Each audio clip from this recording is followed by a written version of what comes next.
Hello friends, welcome to my channel. Today I am going to read editorial by Regimon Kuttapan, that is India's Shame, the Trap of Bonded Labor. On May 1st, as the world commemorates International Labour Day to honor the dignity of work and workers' rights, the stories of millions in India trapped in bonded labor cast a dark shadow. In a quiet corner of Shivpuri, Madhya Pradesh, Mukesh Adivasi, 35, lies on a withered charpai.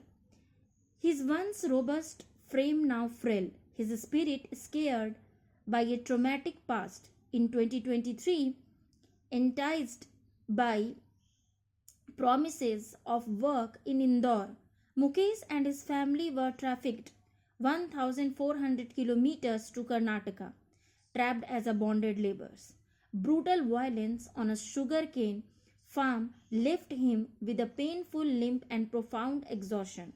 I blame my greed, Mukesh mourns, recalling the 500 advance that he got and which ignited hope. Crammed into trucks, they endured a grueling journey, only to face relentless toil, between 14 hours to 16 hours of work every day. When Mukesh demanded payment, armed guards savagely beat him, which shattered his right leg. A failed escape attempt brought further cruelty. After weeks of torment, the police rescued Mukesh and others, but his physical and emotional scars remain. In Puttur, Puttur, Puttur, Andhra Pradesh, K. Thanmozhi's childhood dreams of a bright future collapsed at the age of 13. Financial hardship drove her family to a brick kiln in Bengaluru, where an advance of 2,000 bound them in servitude. Excruciating work that stretched over 12 to 14 hours under the scorching sun replaced school. The kiln owners' brutality, beatings, verbal abuse, and confinement shattered their spirit. I knew we were trapped. Thanmozhi recalls a social worker's visit provoked the owner's fury, but this subsequent flight offered them escape. Fleeing barefoot, Thanmozhi's family left on a train and reached their village. The long wait for justice and freedom, the harrowing experiences of survivors such as Mukesh Adivasi and K. Thanmozhi are among the lakhs of Indians ensnared in bonded labor, exposing the brutality of exploitation and underscoring the urgent need for systematic reforms to secure justice and freedom for all workers. Bonded labor emerged from a web of interconnected factors. Immediate triggers such as medical emergencies, religious ceremonies, dowries, food shortage, or the sudden loss of a job or a breadwinner may force an impoverished worker to seek a loan or advance from an employer or labor agent. However, deeper systemic issues amplify this vulnerability. Discrimination and social exclusion based on religion, ethnicity, or caste, widespread literacy, and a lack of access to information, employer monopolies over local financial and labor markets, and the dominance of social elites. These elements transform a simple economic transaction between lender and borrower into a mechanism of social control and exploitation. Policy and plan. India had abolished bonded labor in 1975. In 2016, the then Union Labour Minister Bandaru Dattatreya informed Parliament about the government's plan to release and rehabilitate 1.84 crore bonded laborers across the country as part of a 15-year vision extending until 2030.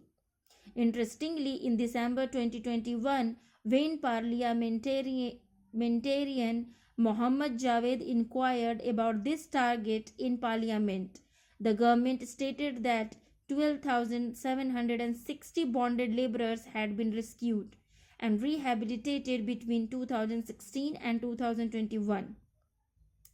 The Minister of State for Labour and Employment revealed a harsh truth of India's estimated 1.84 crore bonded laborers. Only 12,760 have been rescued and rehabilitated, leaving approximately 1.71 crore still trapped. To meet the 2030 target of eradicating bonded labor, around 11 lakh individuals would need to have been rescued annually since 2021. Given that only 12,000 bonded laborers were rescued between 2016 and 2021, expecting lakhs to be freed annually is overly optimistic. In addition to bonded labor, crores of unorganized Indian workers, particularly migrants, endure forced labor in India, which closely resembles bonded labor. According to a National Sample Survey Organization of India report, the country's total employment across the organized and unorganized sectors was approximately 47 crore. Of this, only 8 crore workers were in the organized sector, while the remaining 39 crore were in the unorganized sector. The International Labour Organization's India Employment Report 2024 also states that low quality jobs in the informal sector and informal employment are the dominant forms of work in India. The ground reality, unfortunately, unorganized workers, predominantly migrants in India's informal sector, lack unionization, depriving them of collective bargaining power. Without unionization, unorganized workers face exploitative conditions, lack formal contracts, and risk arbitrary dismissal. In the 1940s, Dr. B.R. Ambedkar championed labor rights, mandating trade union recognition and collective bargaining, including the right to strike. However, the labor codes of 2019-20 have undermined Ambedkar's legacy, eroding workers' rights and privatizing profit over people, leaving them vulnerable to exploitation. Since early 2022, investigations by this writer into forced labor across India industries have exposed a shameful reality.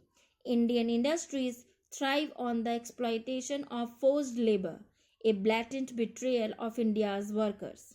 Interviews with hundreds of workers, mostly migrants forced from their villages by climate change, crippling poverty, and a lack of job opportunities, lay bare a system rigged against them. These workers lack stable wages, facing meager pay, precarious conditions, and the constant threat of dismissal. This exploitation, a deliberate assault on their dignity, is perpetuated by a system prioritizing profit over people, ignoring modern day slavery. India's economy shamefully thrives on bonded and forced labor, profiting from its most vulnerable. Thank you for listening.